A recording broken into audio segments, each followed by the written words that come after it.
Okay.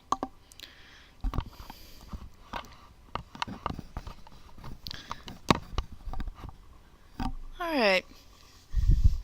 Now, ever since I've played this game, Mad Father, hopefully some of you have heard of it. If you haven't, go play it. It's free. I've been wanting to create something like it since I heard of a program called RPG Maker. I have RPG Maker VX Ace, I believe, and I've been working with it, and I'm totally new to it, and I don't know anything about scripting, and I looked online and I saw that you could do scripting requests. So instead of typing out a detailed sort of description of what I want scripted, I thought it would be easier just to show what I would want scripted from this game, because I don't want to copy the game, but I do like some elements that it has I would like to use for my game. It would be original, just using some of their gameplay mechanics. Like right here with the cutscenes, you see how instead of in the RPG you would usually have a box right by their text of a silly little face, but in this they have a portrait, a big portrait. I draw anime, so I would like to draw my own portraits, and I don't know how to script that, so that is one thing on my list. That's a big thing, actually, that I would like to learn how to script, and maybe somebody can do it for me and then just show me how it looks, and I'll learn from there.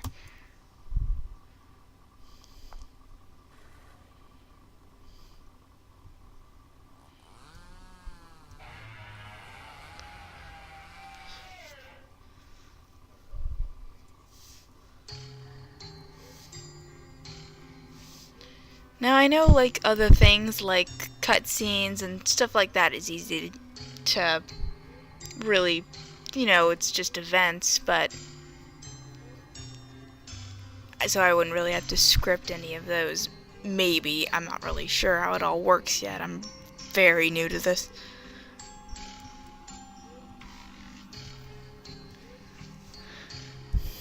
Just skip the cutscenes.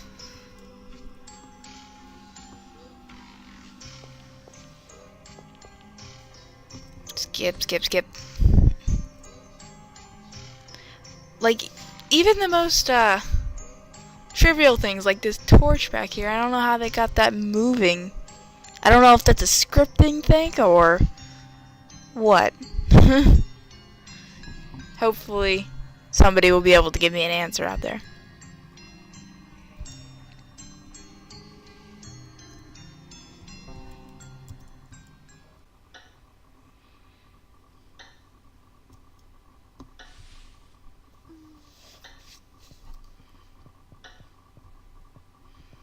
Okay, now that we're in the game, I could show some things that I like about it that I can't seem to figure out myself. Which I'm not sure if they're scripting issues or they are just game events that I don't know. I don't understand yet. Like right here where it says 2F Nursery, which this happens in every room. It shows you which room you're in. So it's second floor nursery. That's probably a scripting thing that I don't understand. So if somebody could figure that out as well. And I think these are just events where you click Z and it brings up that. But then, well, yeah, this is just an event. So I guess this isn't a scripting issue. So this right here, when you pick up items, I really like the way that they did this.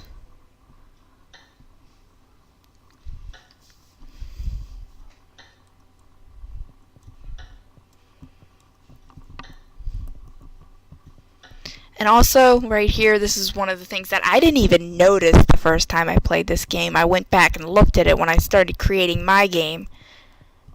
This light that seems to follow her, as you can see, it circles her. I don't even know how to begin to start with that. So, I don't know if that's a scripting issue or what. At the end of this, I'm going to list all the things off and just hopefully you can get a sense of what I need done.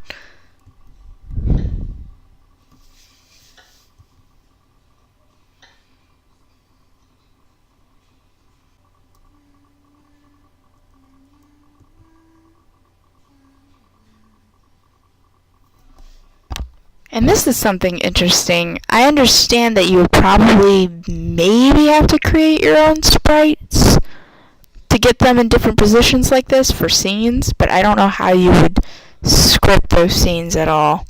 See how he's sitting there and she's sitting? Usually your sprites don't have that selection of movements. They just have running and things like that.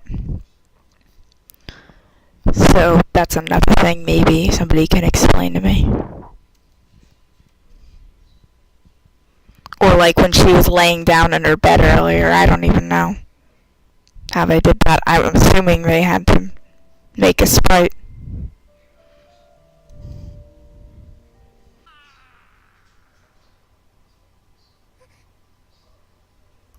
Yeah, you see how she's laying down there? I would like to figure out how to do that, unless you have to create sprites, which I'm no good at myself. And how she moved out of bed. Because I know that's not a regular sprite that you could get from just, the character creator in the program.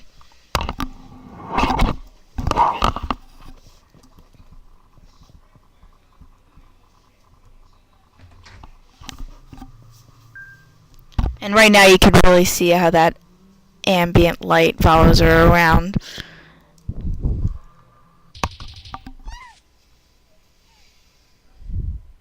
Also, they did this in the witch's house as well, with the blood spatters appearing that quickly. That's another thing that I would like. Or maybe just enemies appearing out of nowhere. There's another thing. I honestly don't know how to script anything.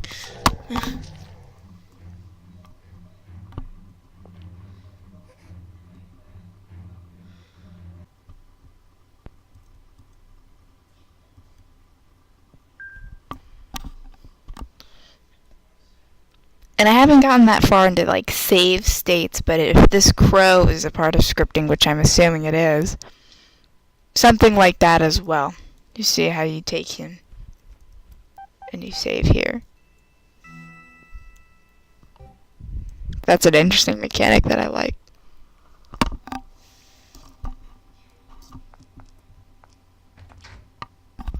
I'm not gonna lie, this part scared the shit out of me a little.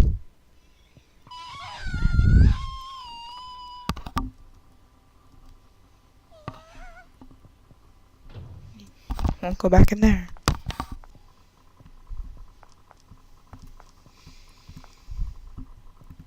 Here's another thing that interested me. Clicking these curtains, which I believe are a tile set, but you can move them by pressing Z. It's like, I wish, I'm so bad with this program, I'm not even sure if that's a scripting issue or what.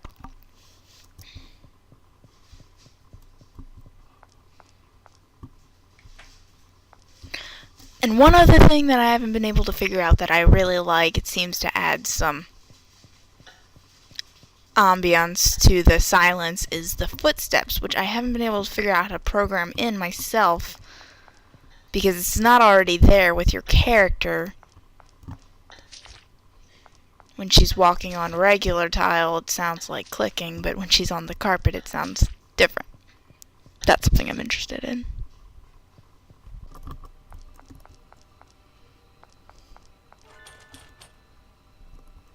And I'm not even sure how to program in locked doors, but I like when you come up against a door, it has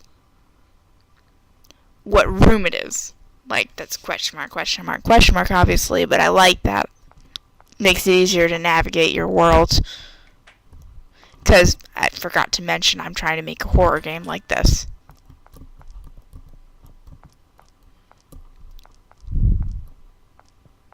So if there is a master scripter out there who can tell me all of these secrets, because I know this took a lot of people to create this game.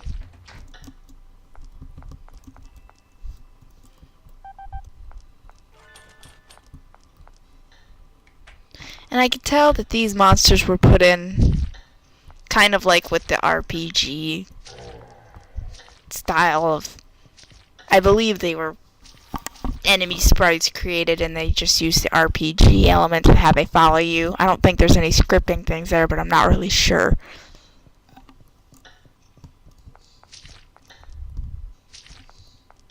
Oops, I alt-tabbed. Oh, wait, just a few quick more things. This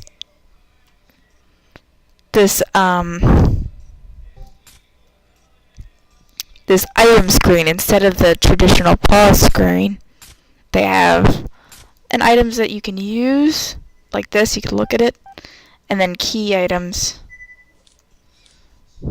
I would like a pause menu like that instead. If that can somehow be coded. It's like these are items you can't really use, you just look at and collect. And these are ones that you can use in your inventory.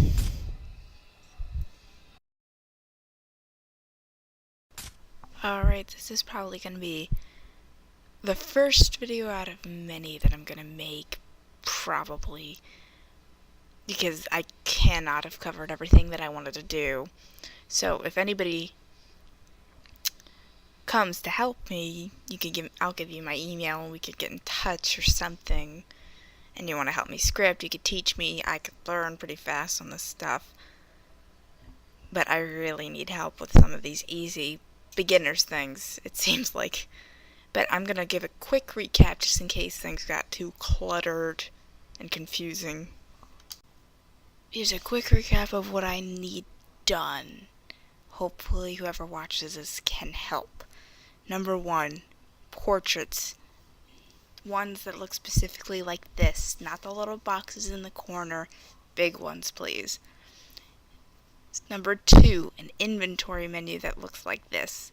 I don't like the RPG style menus that they give you in the regular default version.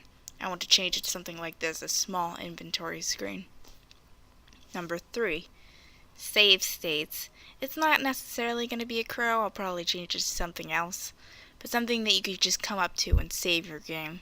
I really don't know how to program that. Number 4, footsteps. I really love the ambiance it gives off when you're just walking around in silence. The footsteps really help that. It sucks if it's just silent. Number 5, the glow around the character. That really gives off, I don't know, the darkness around you. I didn't even notice that, and I really like it the second time I saw it. Number 6, the blood splatter appearing in cutscenes or enemies appearing in cutscenes, or maybe just in regular gameplay. Number 7, different movement in cutscenes, like how I said she was laying down or getting out of bed instead of just the regular running around. But if there's any sprite creation in that involved, I don't want to do it. So, number 8, text when you pick up items. That should just be necessary. I'm not sure how to do.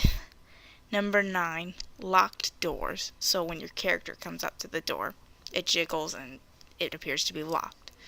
Number 10, doors having their room names above them. It really gives you an easier feel of how to get around your environment, remembering which doors go where.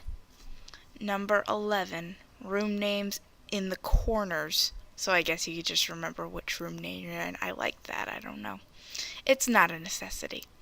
Number 12, and this is the most important, guys, the flickering lights. How do they do it? I don't know, but I would like to know. So if you could script this, I would love for you to do it for me. Thank you very much, and get back to me as soon as possible.